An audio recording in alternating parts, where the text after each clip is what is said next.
Hey everyone, how are you? Hope you're doing really well. I'm here today with my October wrap up and I had a really good reading month, just like in September. I managed to read 15 books this month, which is just crazy to me. I have no idea how I did that, but I think that it has to do with Jen from Today in Jen's Library because we partnered up for the Book Buddy-a-thon, which was so much fun. I'm coercing her into buddy reading with me every single month from now on, I think, because we've been talking on Vox all week and it's been so much fun. It's been so much fun. But this isn't going to turn into the I Love Jen Fest, even though it probably should because she does deserve it. I'm going to tell you about the books that I read this month and what I thought about them. The first book that I read this month was Sacked by Jen Frederick. I read this because I was on a bit of a sports romance kick. If you watched my last video, I read 4 books from Elle Kennedy that were all centering around ice hockey. This one is about a girl who comes from, I think that her brother plays football and she wants to hook up with a star player, but she doesn't really set out to hook up with him. There's some other stuff going on, and regardless of that, it was a 2-star book. I didn't really enjoy it that much.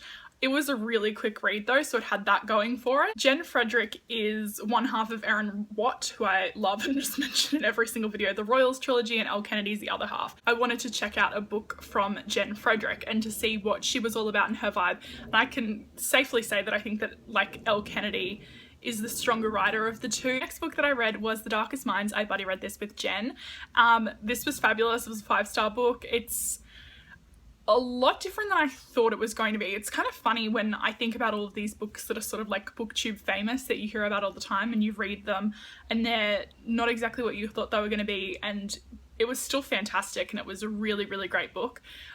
Very heavy subject matter. I think the books where kids are mistreated, because I have children, it sort of is like, whoa, how does this happen to kids? After that I read Mayhem, and this was another 2-star book. It's just another new adult romance.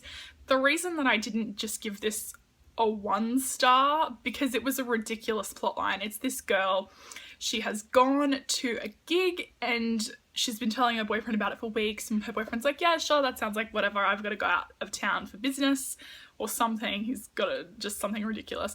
And then she finds out that her boyfriend is cheating on her because he's at the same gig cheating on her. She's outside crying. Like, her best friend, of course, is dressed her up all crazy. She's a nerd girl, so she doesn't really dress up like that ever. And she meets the lead singer of the band and they hook up, and then she finds out she goes to college with him and he's in one of the classes and he sees her several times and he doesn't put it together. They go on a cross-country road trip together. He's sitting beside her in a car flirting with her and he doesn't realize that she's the same girl. It's like fucking Superman when he puts his glasses on and people are like, oh, it's Clark Kent, would never. It's just not realistic. So then I read Never Fade, which is the second book in the Darkest Minds trilogy. I loved this. It was also very traumatic, and the addition of Vida as a character, I loved her. I would be her in that situation. I'm just throwing that out there. If you have read The Darkest Minds, that's who I would be. I read The Graces next. I have seen this all around booktube. People are talking about it. They're saying it's like The Craft. I don't know if it was just the publishing house that pitched it as The Craft, because it's not. It is like Twilight and a Lana Del Rey song written with like a bad episode of Pretty Little Liars. I gave it a 1.5 stars. I mean, I reserve 1 stars on Goodreads for some serious shit, and this barely scraped by on a 2-star. Like, when I was reading it, I knew what was going to happen like within the first 10 pages. It's a very, very bizarre presentation of a story about this girl named River, whose name is not River. We don't find out her real name. She basically falls in love with this family of the Graces, who are rumoured to be witches. And the thing with that is that they're super popular, everyone loves them, everyone's obsessed with them, but at the same time everybody hates them and talks shit about them, and that doesn't make any sense. And she has a really, really flaky, horrible mother who just has no idea what she's doing any of the time. And River also is into the brother Grace, and it's just like, it's a freaking mess, because it switches from being like this whimsical wannabe Lana Del Rey song to just Twilight. Like, it's very, very strange. It's a very silly book. I think that there is going to be a second book because it ends in a way that you're just like, okay. I read Addicted to You by Krista and Becca Ritchie. It's about a girl named Lily and her best guy friend named Lauren. They're just these rich kids. Lauren is an alcoholic and Lily is addicted to sex. They enable each other. It's a big, long series. Like, you have to read the first trilogy and then there's spin-offs of her sisters who you meet during the book. I don't know. I don't think I'll be continuing. Finally, it was time for Twisted Palace by Erin Watt to be released. This book was just crazy. The books get crazier and crazier as it goes along. This was absolutely batshit. This book was 5 stars because it was like a freaking soap opera, and I read it in 2.5 hours and now it's done. But I think that there is going to be spin-off novellas because there are things that happen in the book. I want to know more. I don't think that it's young adult though, no matter what anyone says. I think that it's definitely got a new adult vibe. Next book was a reread and I just had to reread it because I really want to continue on with the trilogy, and that is These Broken Stars by Amy Kaufman and Megan Spooner. Loved this. It was still 5 stars. When I first read it, I think 2 and a bit years ago, it was 5 stars, so I was really apprehensive to go back, but I mean, the love story in this just, I think we've all heard about it. It's one of the prettiest covers on BookTube, but it is basically Titanic in space. Lilac LaRue, her father basically is the most powerful man in the galaxy. Tava Marensden, I can never say his last name, Marensden, I'm pretty sure it's Marensden. Decorated war hero, he's only just turned 18 and he has just gotten into these situations where, like, he's a good soldier, it's a major, but it's kind of like not really a comedy of errors about why he's getting them, because the next book that I read was This Night So Dark, which is a novella telling what happens for Tava to become known as this really great soldier. And he is like a kind of the reluctant hero. Like, they hate each other at first. The spaceship they're on crashes and they're like thrown way far away from the crash site. They have to like trek across an entire planet, and it's just, it's so good. It's time for the book buddy-a-thon, which Jen and I think we did pretty good. I'm very, very proud of us.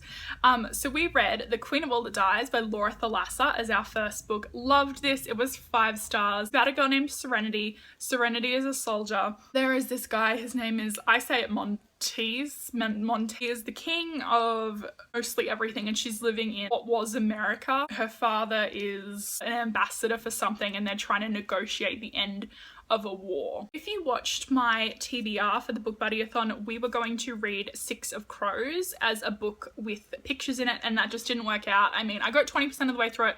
I think I'm going to chuck it into my reread-a-thon TBR, which I'm going to be putting up later this week, so keep an eye out for that if you are participating. We read Illuminae instead because Gemina was on its way to me. I was so excited and I wanted to refresh myself on it, and I mean, it has pictures, so that counts. And I read that in one day. Like, my eyes were so sore at the end of the day. I was like, oh, poor me. Super amazing. Still 5 stars. One of the best freaking books I've ever read in my life. I'm making my husband read it. My husband he works a lot. Like, he worked 60 hours in the last 5 days. And I'm like, honey, you gotta read this book. He's like, I just want to go to sleep. Then we read A Week of Mondays by Jessica Brody. This was a book with your buddy's initial. Sort of like, to me at times, I was like, oh, girlfriend, come on, get it together. It is about a girl who has a really shit Monday. Forgets her umbrella when it's like pissing down with rain and it's school photos that day. She runs a red light. She takes one of the worst school photos ever. She's accidentally poisoned by a cheerleader with almonds, and she's got to give this massive speech in front of the entire school. So she has this like top lip that looks like something a Kardashian would put into their ass the next day, and she repeats it over again, and she's just like, what's going on? And on the end of that Monday, her boyfriend had broken up with her, so for her to wake up and have to do it all again, she's freaking out. So she's trying to figure out how to stop her boyfriend from breaking up with her, as if your boyfriend breaks up with you, but I guess when you're 16, like, it's something to deal with. That sounds so cold. She was just trying to like make that right, and it's just like Groundhog Day. Then we read 26 Kisses, which is by Anna Michaels, and that was the M for Mikayla, so we just switcherooed those ones. I think that Jen liked this one better than A Week of Mondays, and I liked A Week of Mondays better than this one. So this is about a girl who has been dumped. You're seeing a theme here. All of these YA contemporaries are the same. This one relationship, she's trying to get over it. She's working at a summer camp type thing, and her best friend comes up with the idea that she needs to get out of her comfort zone and kiss 26 people with the letters of the alphabet as like their names. You know what I mean, Jelly Bean? I saw where it was going straight away. Like the whole week on Voxer to Jen, I was just like saying things after like 10 pages and she's just like, how do you do that? I'm like, I don't trust anyone. Box app, I got Unearthly by Cynthia Hand. This was actually way better than I thought it was going to be. I don't know what I was expecting. When I hear Angel book, I've been sort of traumatized by Angel Fall. So reading this was actually really, really good. I liked it a lot. I'm definitely going to continue on with it. And the last book that I buddy read with my friend Rachel at Bookish Wonderland on Instagram, you should go check her out, I'll link her down below, is Gemina by Amy Kaufman and Jay Kristoff. Holy shit. This blew my ass off. I wrote a review on Goodreads and I was just like, here is my full review. Just fuck me up. The end. Can't tell you anything about this. It's just, I love Hannah. Hannah is amazing. I did not know I could love someone more than I loved Katie as a female character, but Hannah is like, Hannah's up there, and Hannah is an actual like height. You know how in bookstores like, I was so small and insignificant, I was 5'1". Hannah's like, yes, I am 5'9". I'm like, me too, girlfriend. Everything that I read in the month of October, let me know in the comments down below if you have read any of these, if you want to read any of these, if you have never heard of any of these. What did you read this month? What was your favorite read? Why am I talking so fast? I've had 3 coffees and it's 9 AM. Mum life. I love you all. Bye.